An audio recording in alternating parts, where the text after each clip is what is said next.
So yun po mga Kadabarkads, mga kabiyaya, isang mabiyayang araw po sa ating lahat. At ito nagbabalik J. Guevara TV, isang reactor defender ng TVJ. At ito kakapasok pa lang ni Lola Bilin, ginawan na naman ang issue. Anak ng teteng naman kayo. Tapos ito nga po, no, si Bossing Vic Soto ay nagsalita na mapatungkol po dun sa mga dati pang nang babatikos or nang babash sa kanyang anak na si Tali, no, na mga walang utak na mga basher.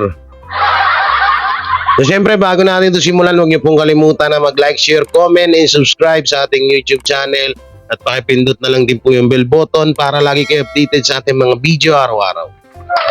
So ito po kasi itong vlogger na to, may isa na naman pong Sursuela. Ito yung nagpauso ng Sursuela. Oh, ang TVJ daw, nanggagaya na naman. Pero niya, ang TVJ ang nakalikha ng Kalye Siri, tapos sila yung sinasabihan na nanggagaya. Ito po yung vlogger ng Aldab. Pero para sa akin, hindi ito vlogger ng Aldab kasi ultimong ETVJ, sinisiraan niya. At kung ano-ano pang paninira yung mga sinasabi niya. So ito po, para mabilis na po at huwag na tayong magpatagal, to panoorin natin yung mga sasabihin niya. Kay Alden Richards. Kung tunay mong mahal si Alden Richards sa pinagkakabala, hindi naman kaya na ito. Please po. Walang ngayon natin yung pag-promote niya. Ang dami po natin pag-uusapan sa araw na ito. Sige. Unang-una na po rito, yung mga nagsasabi ng mga netizens na wala naman daw pong ginagawang panggagaya dito kay Maine Mendoza at kay Alden Richards. Wala raw pong pagtatangka ang E80 na gayahin ito. Ngunit, subalit at datapwat, nakita naman po natin na meron na naman po tayong isang lola ni Dora na inilabas ang E80. Bakit nga ba ganito kadesperado? Bakit nga ba ganito yung mga gahakbang na ginagawa nila nang sa gayon ay maibalik ang kanilang mga viewers? Ito huy may kinalaman sa una ko pong ibinahagi sa inyo na sila nga po yung nabigyan ng taning. Kung hindi po magbabago ang kanilang performance, kung hindi po magbabago ang viewership nila, malaki ang posibilidad na maligwak po sila sa TV5. Pag-uusapan din po. Maligwak sa TV5. Anak ng teteng ka naman. Galing talaga gumawa ng istorya nito, no? Tapos sinasabihin niya na nanggagaya ang TVJ. Ginaya daw yung lola din ito. Ba't sino ba gumawa? Sila naman gumawa nun na. Ano pa yung sabi mo? Alam niyo, nakakaano itong mga gaito vlogger. Napakatanga. Nanggaya daw. Tapos maliligwak daw. TVJ maliligwak sa TV5. Sa tutusin ito, excuse me po sa kay Manny B. Pangilinan. Sa tutusin po, simula nung pumasok ang TVJ sa TV5, umarangkada po ng gusto yung TV5. Tapos sasabihin mo, liligwakin ng TV5 ang TVJ, edi na mas lalong, edi back to normal sila. Tsaka yung anong sinasabi mo na, kaya ginagawa to ng TVJ kasi pawala na yung views. Pawala na yung nanonood sa kanila. Saan mo nakuha yung impormasyon na yun? Kahit hindi nila gawin yan, may manonood at may manonood sa kanila. Anak ng timang ka naman, oh. Bobo. Tapos ginagamit, ito kasi nakakainis dito sa vlogger to, ginagamit niya yung pangalan ni Maine Mendoza at Alden Richard na solid supporter daw siya, pero sinisiraan niya ang TVJ. So, tuloy natin. Ano nga bang naging reaksyon ng isang Alden Richards at isang Maine Mendoza Yan na naman. dito sa ginagawa ng E80? Meron ho kasi tayong video nakita. Hindi ko ma-i-upload dito dahil hindi po sa atin. May video tayong nakita na nagtanong po kay Alden Richards ng isang netizen. Nasaan yung video? Ano raw ba ang masasabi ng isang Alden Richards sa ginagawa ng E80 na panggagaya ng Kalye Serye, no? At pagkatangka, no, na makakuha ng viewership noong kasagsagan na lang dalawa ni Maine Mendoza. Lahat po yan pag-uusapan natin. Sabi ko naman sa inyo, basta may kinalaman kay Maine at kay Alden. Araw po natin pag-uusapan ng mga bagay. Bago nga tayo magpatuloy pa, no? Kaya nyo muna magpasalamat ako sa mga subscribers. Bago tayo magpasalamat muna tayo ang buong Pinas showbiz Oo. ngayon. Sa Bababuyin din kita. na hindi pa po, ulitin ko lang, na hindi pa po nakasubscribe sa ating channel, magsama-sama na po tayo rito. Para Aba. nga naman pag dumipensa tayo kay Min at kay Alden, Dumipensa. at talagang solid na solid pa. Unahin natin ang naging komento po nitong si Miss Julie Galang. Sabi niya rito, "Hello Mr. Pinas, para sa akin, kung ako ang management ni Alden, hayaan nila na kasama ni Alden si Main, dahil alam naman natin, alam din nila na kailangan ni Alden ng suporta ni Main. Lahat ng projects niya, 'di ba? Kapag ginagawa nila 'yan, ang suporta ni Main kay Alden. Check 'yan, 101% ang suporta ng ABN sa kanya. Okay. Sa kanyang mga projects. Hayaan nilang si Main nandoon lang kay Alden. Kung sa bagay, kasi Sumasabit, iwasan ng mga management ni Alden, At Julia, ay yung Main ang isigaw nila kay Alden. Kailangan kasi kapag iba ang leading lady ni Alden, dapat ang kasama ni Alden ang makita ng tao.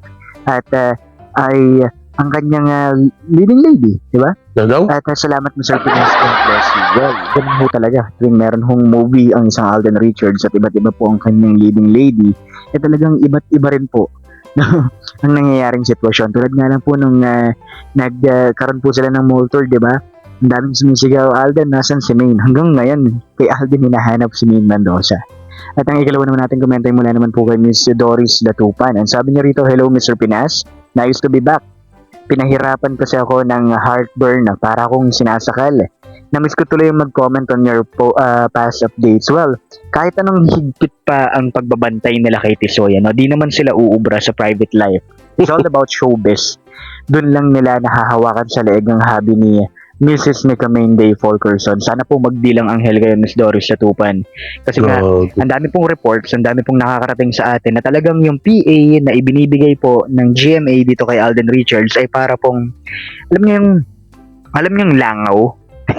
Kapag ikaw yung pagkain na talagang maalingasaw ang amoy, talagang susundan at susundan ka. Panay po ang sunod ng mga PA na ibinigay ng GMA dito kay Alden Richards. Hindi lang po tayo nagsasabi niyan, maging si Lolit Solis, siya rin po ang nagsabi niyan, na talagang binabantayan po nila ang bawat galaw ng isang Alden. Kasi nga po, ayaw nilang makita in public, lalo na po, ayaw nilang makita ng publiko, na may connection pa rin po ang isang Alden Richards at ang isang Main Mendoza. Dahil kung wala naman, ba't nila kailangan pambantayan? Di ba? Alden yan napakahusay niyan. Tanga-tanga. Alam niyo, tutusin, sorry po sa mga dabarkads, ayaw ko talaga dapat tong reaksyonan niya. Pero hindi ko matiis. Alam niyo kasi minsan, paulit-ulit ko nung sinabi sa inyo na, alam niyo yung bilang isa ka sa nagmamahal sa TVJ, tapos ganito ka walang niya yung pinagsasabi, mabubisit ka eh. Oo, sobrang mabubisit ka dito sa inayupak na to.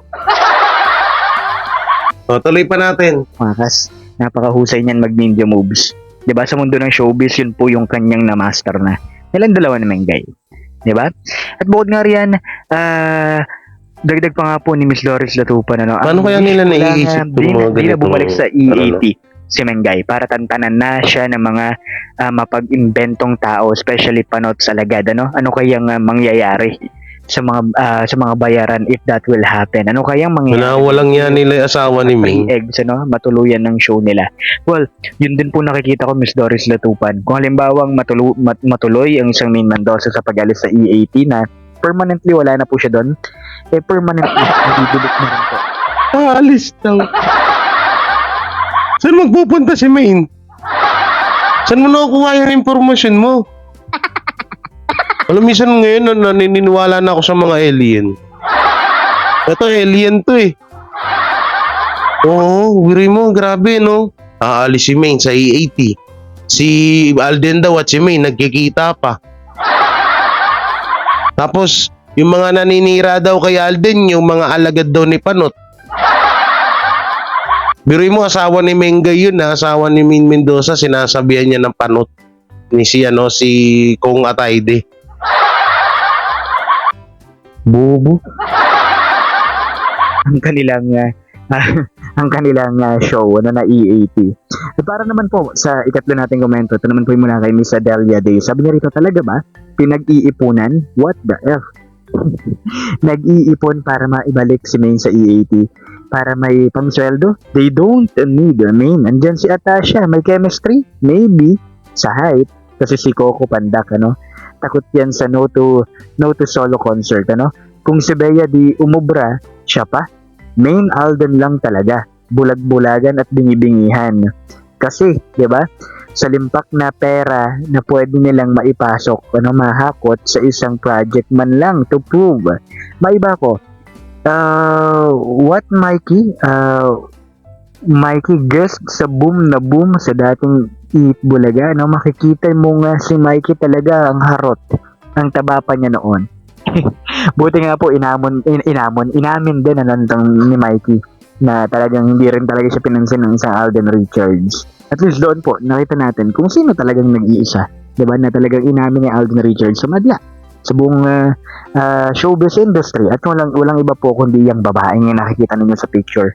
Diba? Ngayon, maraming salamat po sa inyong mga komento. Ngayon, pag-usapan natin ang sentro ng ating mga updates. Unahin muna natin ito pong desperado moves na ginagawa ng EAT. Maraming nagsasabi noong una, hindi gagawin yan. Hindi gagawin ng EAT yan. Na ibabalik nila si Lola ni Dora. Hindi sila kukuha sa kalye serye ng kahit anong idea at hindi nila yan dadalhin sa EAT kasi nagbago na raw at may originality raw talaga ang Itbulaga. Tanga. Bakit? Sino ba yung gumawa ng Sino ba gumawa ng kalye-serye? Di yung TBJ. So, sino may karapatan na ibalik yung ganun, kalye-serye part 2? Di yung TBJ. Ang tanga nito. Hindi daw gagayahin si Lola Tinidora. Malamang, sa totosin lang, alam mo ikaw, ano bang pangalan nito? Mr. Panis? Alam mo, Mr. Panis, no? Hinahamon kita, magpakita ka na itsura mo. Oo, hindi yung puro ka voice over. Wala ka bang bayag?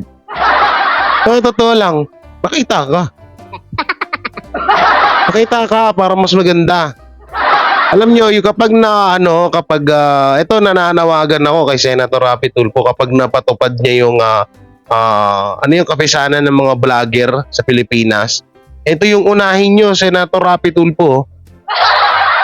Tapos hanap po kayo ng IT na maaaring pwedeng magpa-shutdown ng mga channel. Katulad ng channel ito that sina-shutdown. Walang kwente. Basura. Basura, sobrang basura ng content nito. Biruin mo sabi niya, wala daw originality ang TBJ kasi daw ginaya daw yung kali-serye. Sino ba gumawa ng kali-serye? Ang TBJ, di ba? Tanga ka ba? Hello? Ang tanga. Ng EAT. No, yung patuloy nilang sinasabi. Ngayon, kinain po nila yung kanilang mga statements na wala raw pong gayahan na mangyayari lalong-lalo na sa panig ng Main Mendoza at Alden Richards. Wala raw pong pagtatangka.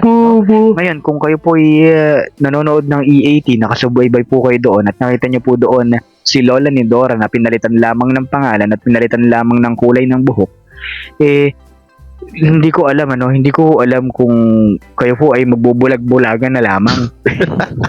Hindi ko alam kung anong takbo ng utak meron ho kayo para sabihin. Kami nga, hindi namin alam takbo ng utak mo. Biruin mo, sinisita mo ang TBJ na ba't nila ginagaya ang kali-serye. Sila namang gumawa nun.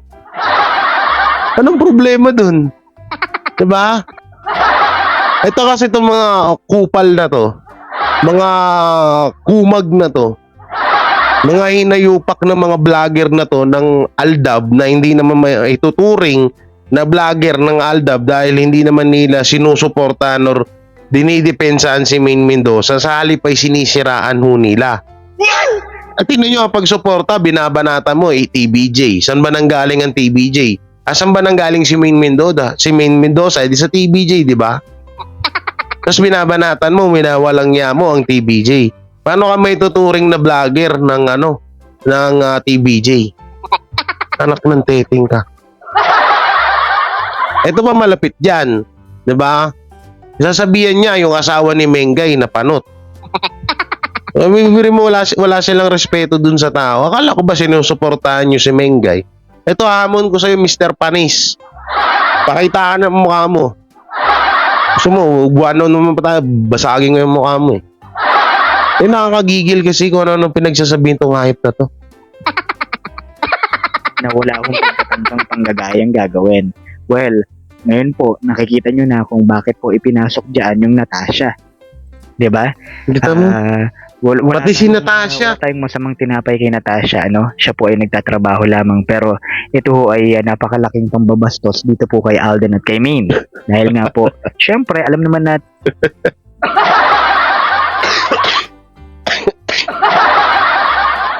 Malaking pangbabastos daw kay Alden at minsan. Alam mo, diba, sa movie, may mga movie na may mga part 1, part 2, part 3, part 4. Kadalasan, bibihira lang po na movie na iisa lang yun at yun pa rin yun ang bida. No, mga kadabarkads. Pinapalitan yan minsan kasi yung iba, yung katulad na Spider-Man. Ilan na ba ang naging ang gumanap ng Spider-Man? Di ba? Ang dami na. 3. 3 ba? Ngayon, itong Kali serye, hindi pa natin alam talaga kung anong talagang pinaka buong kwento na mangyayari dyan. Hindi natin alam kung may Alden ba nagaganap, may may Yaya Dab. Pero nakita naman natin, diba, na may Yaya, si Lola Belen. So, maaaring si Yaya Dab yun, si si Maine Mendoza. Pwedeng siya yun nang gumanap doon. Ngayon itong Natasha naman, siya yung parang sa kanya na parang iikot yung yung mundo ng Kali serie. Hanggang sa lilitaw na diyan sila Alan Kay, si Paulo, pati yan si Jose Manalo, si Mayor Jose Manalo. So talaga makikita na natin yan. Hindi lang natin paalam sa ngayon kung ano magiging takbo nung Kali serie, kung magiging mala Alda ba noon or may iba pang mga idadagdan or baka gagayahin lang. Pero alam naman natin ang TVJ malawak ang utak niyan. So marami tayong aabangan sa kanila, 'di ba? Pero itong sinasabi nitong vlogger na to na hinayupak na to, no? Sabi ko, ang sinabi niya is ginaya daw ng TVJ. Kasi nga daw, walang-wala na nga daw views. Walang-wala na daw nanonood sa TVJ. At binabastos daw ng TVJ ang Aldab. Anong binabastos pinagsasabi mo? Sila gumawa niyan. Yung Kali serie, sila nag-isip nun. Yung Yaya Dab Alden, sila din nag-isip nun. Tsaka kung hindi dahil, sorry sa lahat ng fans ng Aldab. Ako po, Aldab din ako. Mahal ko rin yan. Pero sana yung mga ganito, wag niyong tangkiligin tong mga hinayupak na vlogger na to. Ginagawa kayong uto-uto. Paano ko nasabi na ginagawa kayong uto-uto? Unang-una, 'di ba? Saan sumikat? Lubos na sumikat si Alden Richard at Maine Mendoza, 'di ba, sa TVJ. So dapat respetuhin niya 'yon, etong vlogger na to kung talagang mahal niya ang Aldab. No? Hindi yung ganyan na parang gagawa ka ng issue para magalit yung tao sa TVJ. Anak ng teting ka naman, no? Pinanganak ka ba ng una likod? Kaya yung utak mo napunta sa puwet? Anak ng teting ka. Ano naman kahit ibalik yung mga lola ni yung mga dating ganap sa Kali serye. Nung nandun pa si Alden Richard at Maine Mendoza, wala pong problema yun. Sila po gumawa nun. So, tapusin pa natin to. kung sino at kung kanino po pupunta ang istorya kapag pinagpatuloy po nila yung ganyang bagay. Diba? Kasi nga po, ito ho ay may kinalaman sa una ko pong sinabi sa inyo. Sila nga po, di umano, binibigyan na lamang ng ilang buwan para nga po asikasuhin ang kanilang creative team, para asikasuhin ang viewership na kanilang naibibigay at naiaambag sa TV5. Okay, yun po yung katotohanan. Ngayon, nasaan patunay mo? Desperado na po. Wala na po silang ibang magawa kundi talagang gawin yung dati po nilang nakasanayan na talagang umukit ng history 'Di ba? Pero uulitin ko lang, hangga't walang Maine Mendoza at Alden Richards na nakikita dyan together with Lola ni Dora at iba't iba pang mga lola, wala hong mangyayari dyan. Maniwala ho kayo sa akin. Ngayon, balikan natin yung ginawa nilang yon. Pinag-uusapan ba ng napakaraming tao? Naging hit ba sa maraming tao? Hindi. 'Di ba? Kasi ngayon pa rin yung creative team na talagang dala-dala po nila.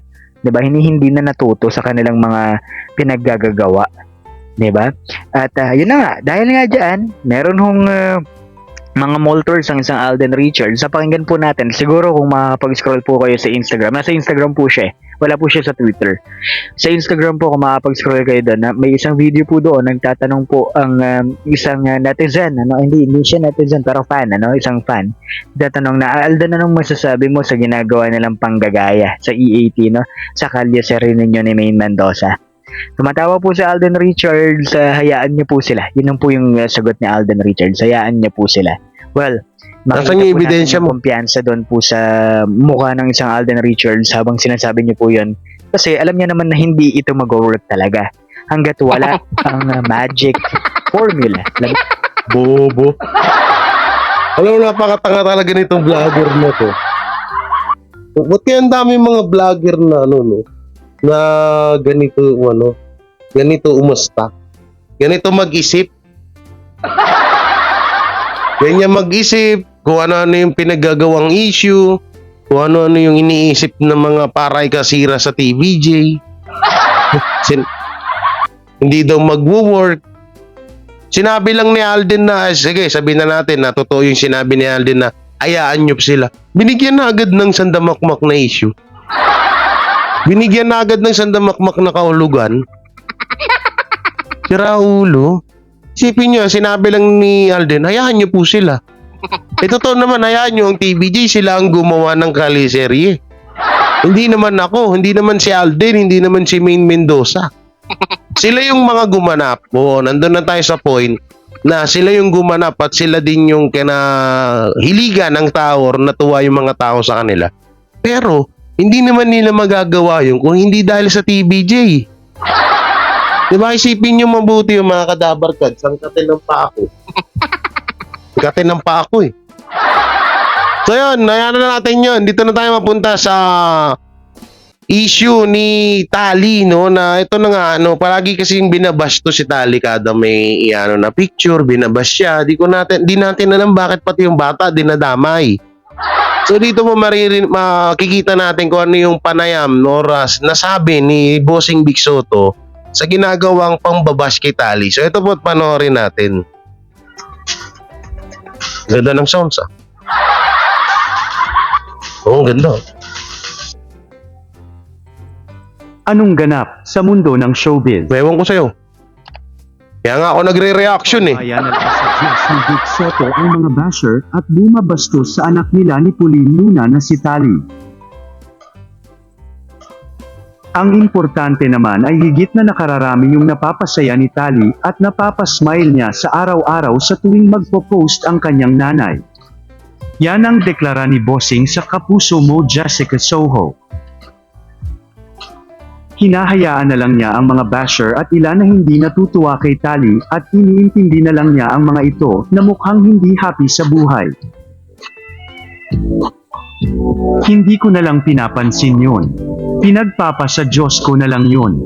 Mas importante, mas nakararami yung good comments. Lahat pa ni Vic Soto.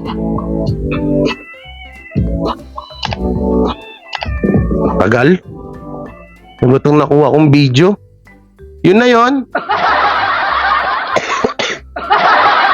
Di alam nyo, narinig ko rin naman din yun. Sinabi ni Bossing na ipasa Diyos na lang yung ginagawa nila. Kasi tutusin, simula nung dati pa na naipanganak yan si Tali, tapos hanggang sa nakikita na siya sa social media, yung mga picture niya, yung mga post about kay Tali, may mga hindi ko lang talaga mawari sa isip ko na bakit may mga tao na kahit yung bata, binabash nila. Anong kinalaman ng bata sa galit nyo sa TVJ? Kung may galit talaga kayo sa TVJ, anong kinalaman ng bata?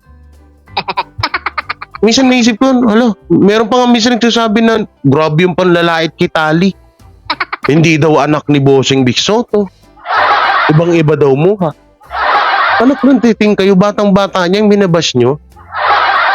Wala na ba kayong puso? Ganyan na ba kayo galit sa mundo?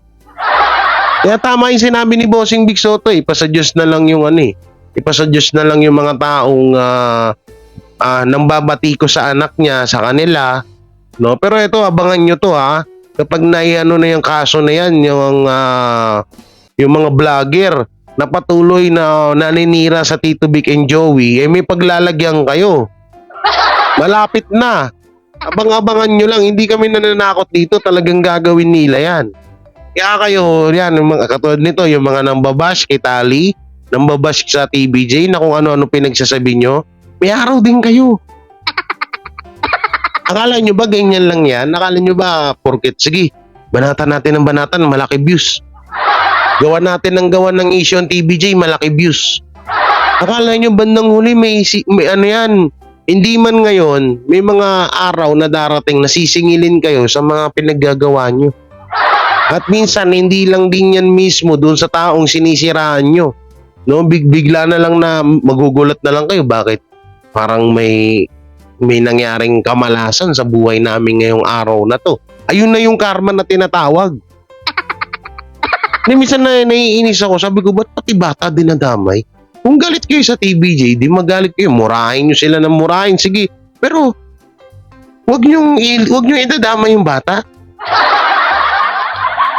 Huwag niyo idadamay yung bata na wala namang kamuang-muang sa mundo. Ano bang kinalaman yan sa ginawa ng TBJ? Ano bang kinalaman yan sa galit niyo sa TBJ? So tutusin, wala namang ginagawang masama ang TBJ, kaya lang yung galit na galit sa kanila eh.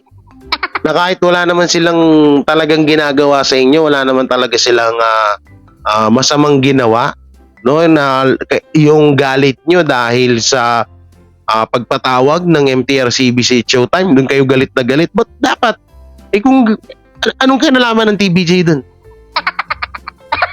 Diba? Anong kinalaman ni Tali doon? Anong kinalaman ng anak? Anong kinalaman ng bata? No, sana naman ito, inihiling ko, huwag mangyari yan sa inyo. Kasi sa oras na mangyari sa inyo yan at sa anak nyo, no, hindi ko lang alam, baka isumpa nyo yung mundo. At ang sakit sa part ni Bossing Vic Soto na ibabash mo yung anak niya. Masakit sa kanya yun. No, kung maaari nga lang talagang mapakulong at makukulong talaga kayo. Kaso syempre kailangan din idaan niya sa batas. Oo, hindi rin naman biglaan, dampot agad, kulong agad, hindi ganun. O pinag-aaralan pa yan. Kaya kayo yung mga vlogger dyan, antay-antayin nyo lang yung karma nyo. Ang ginagawa nyo, yung pangbabati ko sa TBJ na wala namang katuturan, paktay kayo dyan. Pati bata, dinadamay nyo, para kayong mga timang. So yung mga kadabarkads, anong pong masasabi nyo at may kukomento dito sa video nito, i-comment nyo lang po dyan sa baba. Siyempre, don't forget to like, share, comment, and subscribe sa aking YouTube channel at pakipindot na lang din po yung bell button para lagi kayo updated sa ating mga video araw-araw. So yun, ulitin ko, ako po, kaya ako laging nagre-reaction sa mga video ito. Gusto ko kasing itama yung mga ginagawa nilang kaanoan. Kasi merong iilan na mga supporters ng TBJ na mabilis maniwala sa mga sabi-sabi, na alam mo na nabibilog sila. Kaya tayo bilang vlogger, bilang influencer, mas maganda na itama natin yung mga pinagsasabi nila against to TBJ para wag nang lumawak at wag paniwalaan ng iba. So yun, ingat po kayo palagi and God bless and and peace. Sana pakishare po yung mga video natin araw-araw na upload natin mga kadabarkads. Maraming salamat po ulit sa walang humpay na suporta nyo siyempre sa Tito Vic and Joey at sa mga TBJ Defenders katulad namin nila Otol Chris Ulo, Jake Magnus, Tita Messi, Boy Sardinas, ako DJ Ders. Marami pa dyan. Maraming salamat sa suporta nyo. Grabe.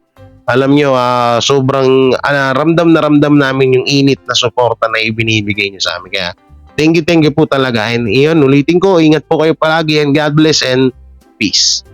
Sugan mo ng konti. Bye-bye.